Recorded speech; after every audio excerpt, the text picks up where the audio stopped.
Labour's tightrope walk. Deeper cuts spark internal rift and economic uncertainty.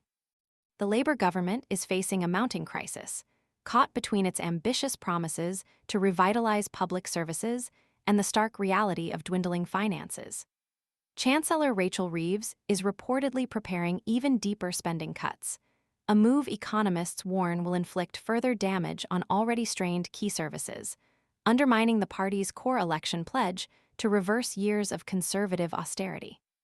This impending announcement comes just a week after the government unveiled approximately £5 billion in benefit cuts, disproportionately affecting disabled individuals, sparking widespread outrage and highlighting the government's precarious financial position.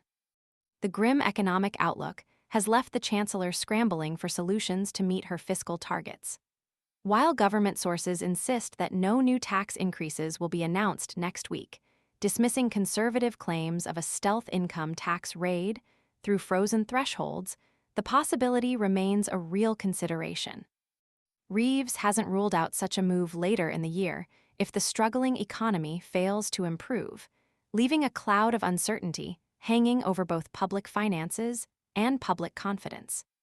The prospect of further austerity measures has ignited a simmering rebellion within Labour's own ranks. Last week's cabinet meeting, described by insiders as the most tense of the current government, witnessed a chorus of dissent from several high-profile ministers, openly expressing their deep reservations about the scale and impact of the planned cuts.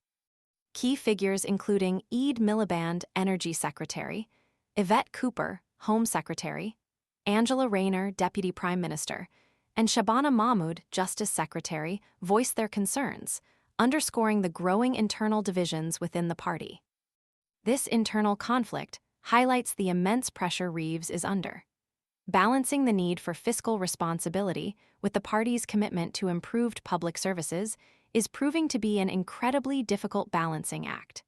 The depth and breadth of the proposed cuts are raising serious questions about the government's ability to deliver on its key promises. The implications for the already overburdened NHS, education system, and social care are particularly concerning, potentially leading to further deterioration in vital public services. The proposed cuts are not abstract figures, they represent real-world consequences for ordinary people. Reduced funding could mean longer NHS waiting lists, larger class sizes in schools, and a weakened social safety net. The potential for increased inequality and social unrest is a significant concern, particularly given the recent benefit cuts which have disproportionately impacted vulnerable groups. The proposed cuts also challenge the government's credibility on infrastructure projects.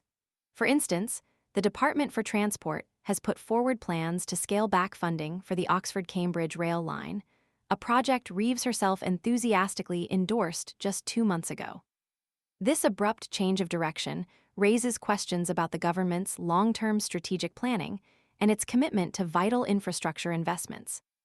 The suggestion of using private investment to fund the long-delayed Lower Thames crossing, a £9 billion road tunnel project, further illustrates the government's increasingly pragmatic, and some would say, opportunistic, approach to financing major infrastructure projects. This shift towards private funding raises concerns about potential cost overruns, reduced public accountability, and the potential for prioritizing profit over public good. The contrast between the government's initial promises and the harsh reality of budget constraints is stark. The Labour Party campaigned on a platform of increased investment in public services and a fairer society. The current predicament underscores the inherent challenges of navigating a complex economic landscape while simultaneously trying to fulfill ambitious electoral promises. The pressure to deliver on these promises is immense, and the path forward is fraught with difficulties. The proposed cuts represent a significant departure from the party's initial pledges, potentially alienating key voter segments and jeopardizing their long-term political strategy. Beyond the immediate political fallout, the economic implications of these cuts are far-reaching. Economists predict that the reductions will stifle economic growth, exacerbate existing inequalities, and potentially trigger a downward spiral in public services. The resulting decline in the quality of life for many citizens could have profound social and political consequences. The government must carefully consider the broader economic ramifications of its decisions, assessing the long-term costs against the short-term benefits of fiscal austerity. The coming weeks will be crucial for the Labour government. The Chancellor's upcoming announcement will be closely scrutinized by the public, the media, and within the Labour Party itself. The decisions made now will have profound and lasting consequences, shaping not only the immediate economic outlook, but also the government's credibility and its ability to deliver on its promises.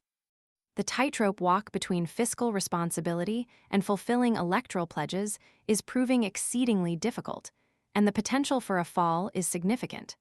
The nation waits with bated breath to see how this delicate balancing act will play out.